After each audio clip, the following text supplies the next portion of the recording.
एक बार फिर से आप सभी का स्वागत है। यूपी बीजेपी के अध्यक्ष का ऐलान कुछ ही क्षणों में होने वाला है और इस वक्त यूपी बीजेपी के अध्यक्ष यानी मौजूदा अध्यक्ष भूपेंद्र चौधरी क्या कुछ कह रहे हैं, सुनवाते हैं आपको। राष्ट्रीय चुनाव अधिकारी उत्तर प्रदेश के से ही राज्यसभा के माननीय सांसद के लक्ष्मण जी, हमारे नवनिर्वाचित अध्यक्ष आदरणीय पंकज चौधरी जी, उत्तर प्रदेश भारतीय जनता पार्टी के पूर्व अध्यक्ष और हमारे यशस्वी उप मुख्यमंत्री आदरणीय केशव मौर्य जी, उत्तर प्रदेश सरकार के उप मुख्यमंत्री आदरणीय ब्रजेश पाठक जी, उत्तर प्रदेश संगठन के प्रदेश चुनाव अधिकारी भारतीय जनता पार्टी के पूर्व अध्यक्ष आदरणीय डॉक्टर महेंद्र नाथ पांडे जी, भारतीय जनता पार्टी के महामंत्री संगठन आदरणीय धर्मपाल जी,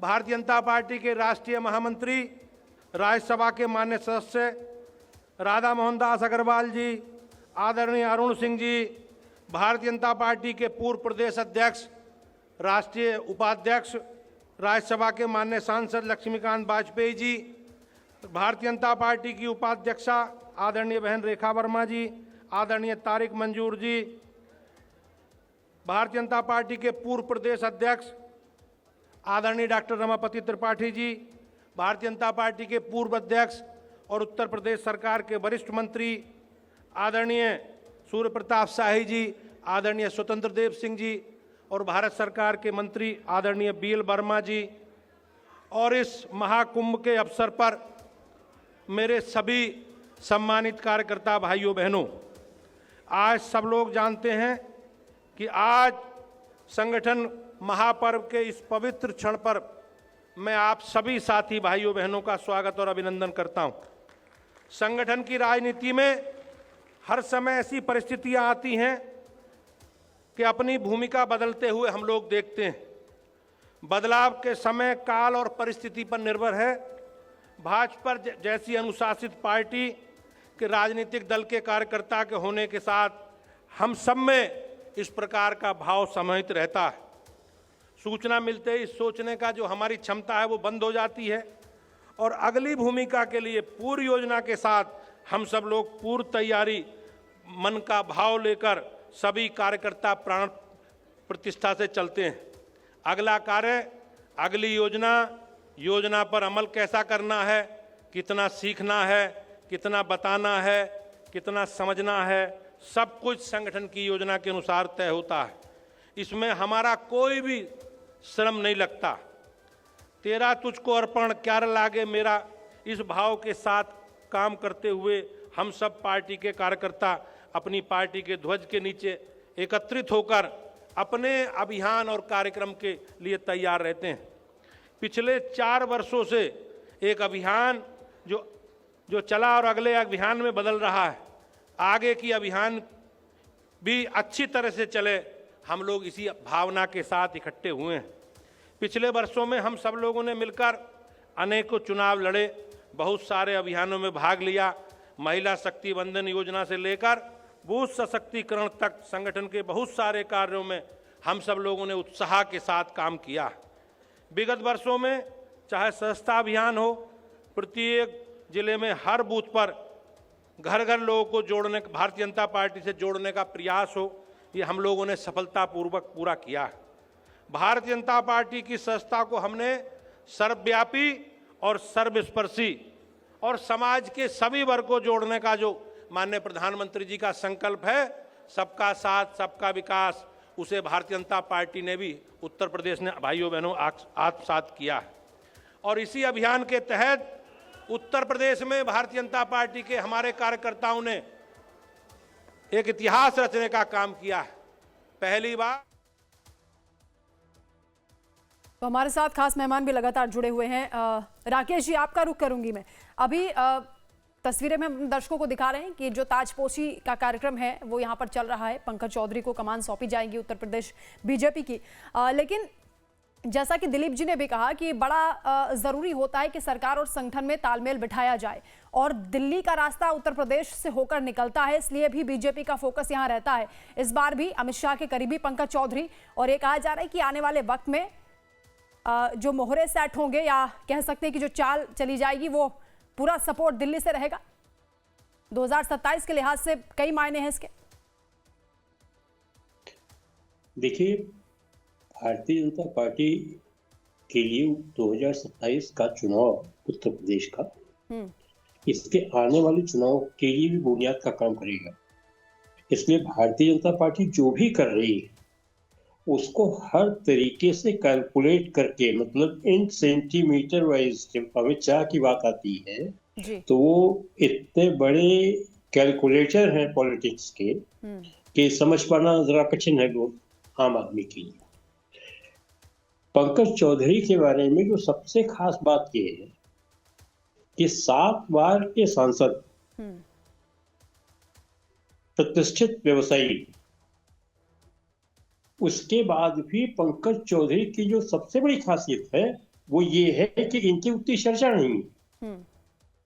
अभी भी लोग ये कयास लगा रहे हैं कि पंकज चौधरी को प्रदेश अध्यक्ष क्यों बनाया गया जी। एक बात तो साफ तौर पर समझ में आती है कि मुख्य मुकाबला पीडीए का नारा देख के चल रहे अखिलेश यादव और बीजेपी में होना है। तो उस नारे की काट के लिए बीजेपी को एक ऐसा अध्यक्ष चाहिए था जो ओबीसी की दूसरी सबसे बड़ी आबादी कुर्मी जी उनको साथ सके।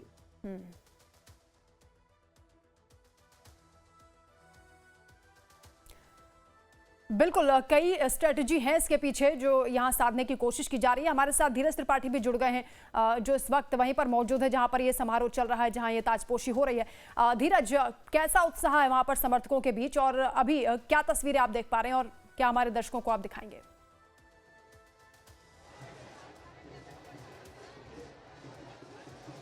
बिल्कुल, देखिए, भारतीय जनता पार्टी के नए प्रदेश अध्यक्ष के औपचारिक ऐलान से ठीक पहले तमाम जो बड़े नेता हैं, मुख्यमंत्री योगी आदित्यनाथ हों या केंद्रीय मंत्री पीयूष गोयल हों, तमाम जो बड़े नेता हैं वो कार्यक्रम स्थल पर पहुंच गए हैं। और जो पार्टी उससे ऐलान से पहले तमाम जो प्रमुख नेताओं का स्वागत भाषण होता है वो शुरू है। और आपको सबसे पहले तस्वीरों में दिखाना चाहेंगे जो राम मनोहर लोहिया विधि विश्वविद्यालय का जो पूरा प्रांगण है वो खचाखच भर चुका है। और डॉक्टर अम्बेडकर जो ऑडिटोरियम है जहाँ पे कार्यक्रम चल रहा है अंदर, वो भी पूरी तरीके से खचाखच भर चुका है। और ये पूरा जो विश्वविद्यालय का परिसर है वो कार्यकर्ताओं से खचाखच भरा हुआ है। ढोल नगाड़े बजाए जा रहे हो और भारतीय जनता पार्टी के तमाम कार्यकर्ता, आप तस्वीरों में देखिए कि काफ़ी संख्या में जो महिला कार्यकर्ता हैं वो यहाँ पर आई हुई हैं। और नए प्रदेश अध्यक्ष के स्वागत को लेकर भारतीय जनता पार्टी ने एक बड़ा मेगा इवेंट बनाया था कि 2027 के विधानसभा चुनाव से पहले कुर्मी समाज में जिस प्रकार से पंकज चौधरी आते हैं और उन्हें बड़ी जिम्मेदारी दी गई है, तो भारतीय जनता पार्टी पॉलिटिकली रूप से एक बड़ा पॉलिटिकल मैसेज देने को लेकर इस प्रकार का एक बड़ा इवेंट करे। और मंडल स्तर के जो भारतीय जनता पार्टी के कार्यकर्ता हैं उन्हें आज इस सेलिब्रेशन में बुलाया गया है। और करीब 3500 के आसपास कार्यकर्ता हैं, लेकिन उससे भी ज़्यादा जो कार्यकर्ता हैं वो यहाँ पर आ चुके हैं। और तस्वीरों में देखिए कि जो अंदर जो अभी इस वक्त भारतीय जनता पार्टी के प्रदेश चुनाव अधिकारी डॉक्टर महेंद्र नाथ पांडे हैं, उनका संबोधन चल रहा है। और जो औपचारिक ऐलान की प्रक्रिया है वह कुछ अभी शुरू हो गया और काफ़ी संख्या में जो कार्यकर्ता हैं उत्साहित हैं। कार्यक्रम के अंदर भारतीय जनता पार्टी के उत्तर प्रदेश के जितने विधायक हैं, सांसद हैं, यूपी से आने वाले केंद्र सरकार के जो तमाम मंत्री हैं वो हैं,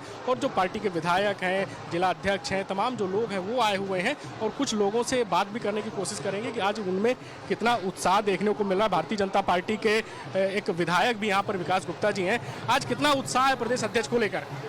ये संगठन पर्व है और गांव-गांव, ब्लॉक जिले में सबका उत्साह है क्योंकि नए अध्यक्ष मिले हैं और उनके कुशल नेतृत्व में संगठन में 2027 में भारतीय जनता पार्टी की तीसरी बार सरकार बनेगी। ये मेरा मानना है, मेरा विश्वास है।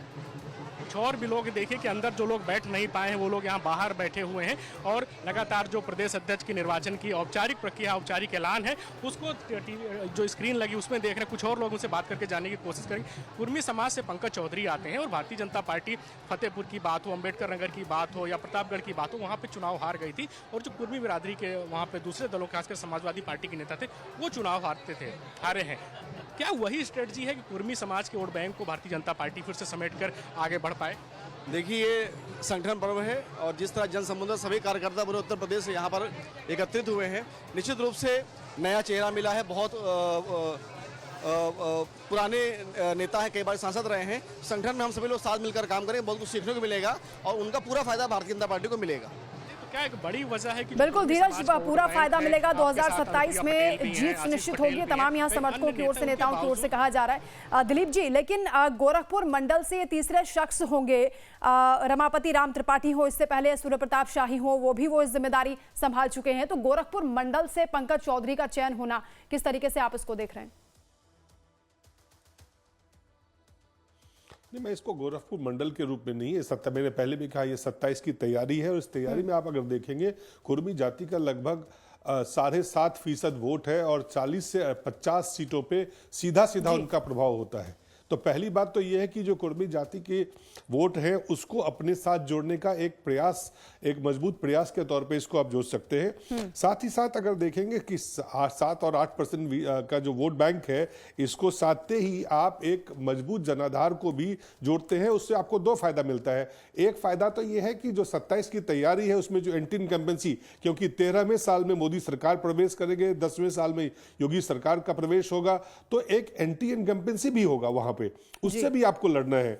और जो सरकार और संगठन के बीच में जो एक बेहतर तालमेल ही नहीं, जिसको कहते हैं कि एक उसमें गति आए, उसमें साथ ही साथ उसमें तीव्रता आए, उसमें एक तेज आए, उसमें तेजी आए। अगर आप जो धीरज बात कर रहे हैं और कई लोगों से उन्होंने बात की धीरज ने, तो बहुत साफ दिखता है कि कार्यकर्ताओं के बीच में ऊर्जावान एक ऊर्जा को भरना भी एक प्रयास होगा कि आप अपने कार्यकर्ताओं को जमीन पे एक तरह से तैयार करें कि 27 की लड़ाई जो है, अब महज अगर आप देखें, हम दिसंबर के आखिर में, आज 14 दिसंबर है और सिर्फ 26 में ये पूरी, 26 के आखिरी में पूरी चुनाव प्रक्रिया शुरू हो जाएगी, तो 27 में उसका वो पूरा होगा। तो एक तरह से मुझे लगता है कि इसको आप पार्टी और सरकार के बीच में जो कहीं पे भी जो गैप है उसको ऊपर से नीचे तक सब तमाम लोगों को जोड़ करके एक 27 की जो चुनौतियां हैं उसको सामने से उसको सिर्फ लड़ना नहीं बल्कि जीतने की जो कवायद है उसको मैं देखता हूं इसमें।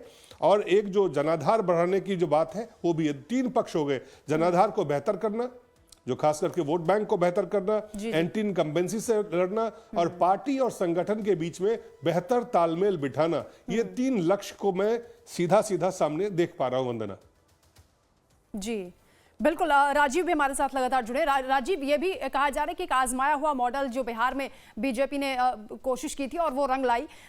एक तो है कि गैर यादव वोट बैंक को साधना, कुर्मी समाज के जरिए यहाँ पर कोशिश की जा रही है। दूसरा MY फैक्टर से इतर वोट इकट्ठा करना। तो ये एक तरीका है, ये एक फॉर्मूला है बीजेपी का जो यूपी में देखेंगे हम। जी देखिए, जो कुर्मी पर दांव भारतीय जनता पार्टी लगाया है, तो एक बात भी बता दूं, उत्तर प्रदेश में यादव के बाद पिछड़े वर्गों में कुर्मी ही सबसे ज्यादा जागरूक समुदाय है जी। उसकी जो स्टेक है वो सरकारी नौकरियों में भी है, राजनीति में भी है। तो एक कुर्मी बिरादरी सिर्फ प्रदेश अध्यक्ष देने से खुश नहीं होने वाली है। उसके जो लोग सरकारी नौकरियों में हैं, जो अभी तक महसूस कर रहे थे कि उन्हें अपेक्षित भागीदारी नहीं मिल रही है, यानी उनके हिसाब से तैनाती नहीं मिल रही है। इसके अलावा जो टिकटों की बात होगी, जब बंटवारा होगा तो समाजवादी पार्टी के साथ एक कंपटीशन यदि भारतीय जनता पार्टी का होगा कि भारतीय जनता पार्टी कितने कुर्मी बिरादरी के नेताओं को टिकट देती है और सपा कितने लोगों को देती है। ये चीजें, जो जातियां जागरूक होती हैं, इन सब चीजों का मूल्यांकन करती हैं। तो भारतीय जनता पार्टी को और खासकर प्रदेश अध्यक्ष जो पंकज चौधरी आज औपचारिक तौर पर होने जा रहे हैं, सब कमान उनके हाथ में आने वाली है, तो उन्हें ये भी देखना पड़ेगा और संतुलन बैठाना पड़ेगा कि अपने जाति के इन जागरूक लोगों को जो निचले लेवल तक मैसेज लेकर जाते हैं कि हमारे साथ उत्तर प्रदेश में भारतीय जनता पार्टी की सरकार कैसा व्यवहार कर रही है, तो ये मैसेज भी जाना होगा। ये भी एक चुनौती होगी और वो भी उन्हें सरकार के जरिए और संगठन के जरिए संदेश देना पड़ेगा। और ये आने वाले दिनों में जो तो उनकी प्रदेश की कमेटी का विस्तार होगा, यानी जो पंकज चौधरी की अपनी कमेटी होगी, उसमें वो दिखेगा। जो सरकार का आगे चल के मंत्रिमंडल विस्तार होता है उसमें दिखेगा।